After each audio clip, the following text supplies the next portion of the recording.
College football playoffs underway. Let's take it to Oxford, Mississippi. Number 6, Ole Miss in the first round with the win over Tulane. And they will move on to play Georgia in the Sugar Bowl. And the man who coached Ole Miss for the majority of the season's in the booth with us now, new LSU head coach Lane Kiffin. What are your emotions? What do you think when you watch the highlights from Oxford? It was awesome, man. That was a great day. It really was. I don't understand that. To watch those guys and how much they were smiling and be able to have that success, and the biggest game in the history of the state of Mississippi, and to blow out Tulane like that. It was awesome watching them. I was really excited for them. What has been job number 1 for you taking over as the LSU head football coach? Well, I think first getting the staff, and again, it's been an interesting time frame with Ole Miss still playing, and we've let some of our coaches go back there to coach, so they've kind of been doing both jobs at the same time. And but we had a little practice at that. I was thinking, when I was with Coach Saban, Kirby Smart, went and took the Georgia job, and then he and a couple of his coaches, including the defensive coordinator, came back and helped us go win the national championship, and then went back to Georgia. So we're kind of in a similar position there.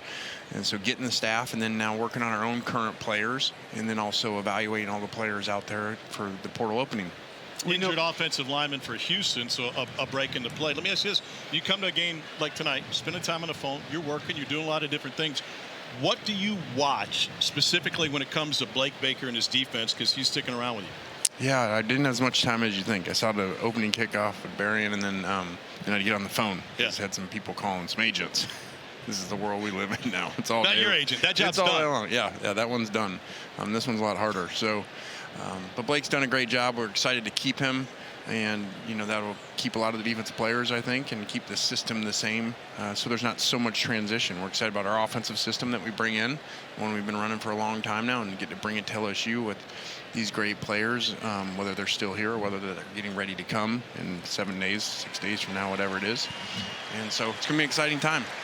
One thing with this LSU program that comes with it is how much talent is going to be coming out of the high schools near you. Is that going to change your philosophy on recruiting as portal versus high school players? Yeah, it definitely does. I think you have an individual plan for wherever you're at. And LSU being LSU in the state of Louisiana, like, down there with Malik Neighbors, yeah. Just 15 minutes ago. You got so many great in-state players in Louisiana. Like Saban said, more per capita than any other state when it comes to NFL players. So to keep those guys home is a huge priority to build through high school and to add to the portal. Different than what we had to do in the state of Mississippi. Wickman sets up. He shared with us that it was a very intense, 3-hour meeting with the staff to go over personnel and get you. How aware were you of this LSU roster prior to taking the job? Well, we were aware of it. We played it the last few years, and so we knew a lot about it. But also, we're in a world of portal and free agency where, a lot of the rosters change now every year. And then you add people, as you look at, we talked about in-state recruiting. At Ole Miss, no significant players on that offense at all, which is probably the best offense in college football, are from Mississippi. All those guys came in, to be part of what we were doing. So keep the high school players here and then add players like we did before. And that's, sky's the limit. There's a big chunk of your staff is still with Ole Miss.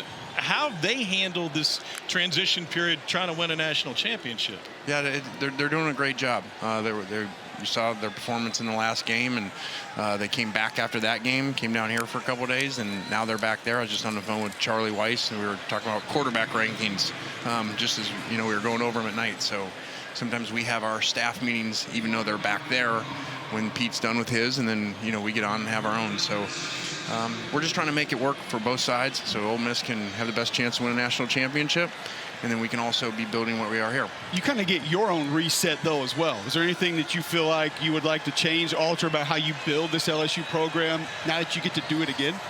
I don't know. I think you're always learning from things and, taking them. I remember Coach Carroll used to say, it was his third head job when he got to USC, and Coach Saban saying, he'd had a number before, and so you're always growing, evolving, and trying to figure out your plan. And so there's a lot of things that we would take from things that we didn't do well and things we did really well at the last places that we've been. I'm glad you brought up learning things. We got this for you. Okay. You've been learning a little bit there. Don't worry about the 20 cents next time. You'll have that on you. Okay. Well, there's a better story to it than really what it was. First, Landry wasn't supposed to post that. So I was playing a little bit to Landry, kind of joking with her.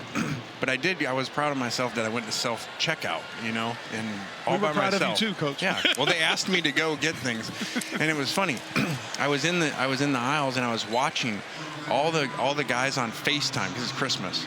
And they're all on FaceTime with their wives because they don't know how to shop, so they're having to learn from their wives because it's their one day to go shopping. Sure. So, and then I got to the end, and then it was like, you got to push the buttons on it, and it was like, there were no bags. And then so I just put it in that and then walked out. So we did bring the basket back. You took the basket back, correct? Yeah. Yes. What's the longest you've gone without posting on social media?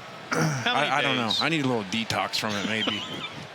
But it's kind of the world we live in, that it's not just to do things out of nowhere. So often I get on the phone with a recruit or a recruit's mom or dad, come in the office like, hey, we feel like we know you because we follow your social media. It's so funny. It's so entertaining.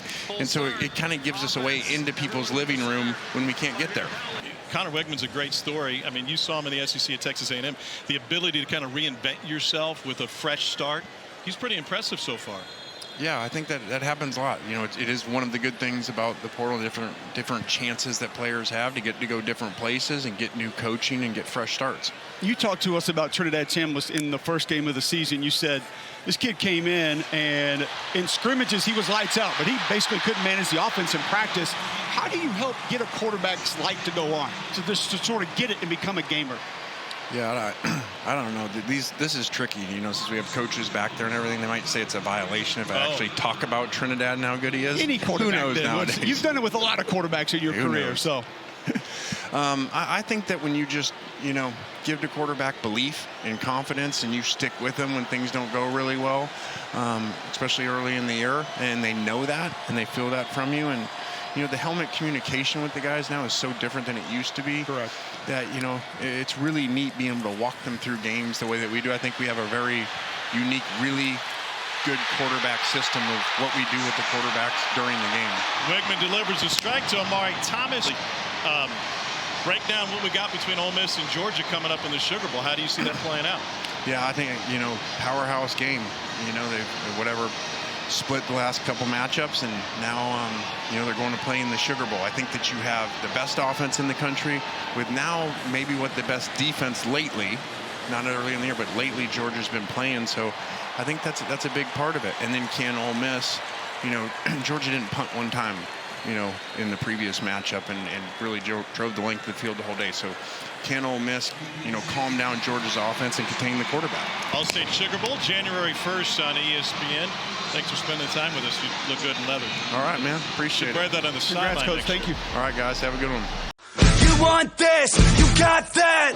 No way, watch them walk.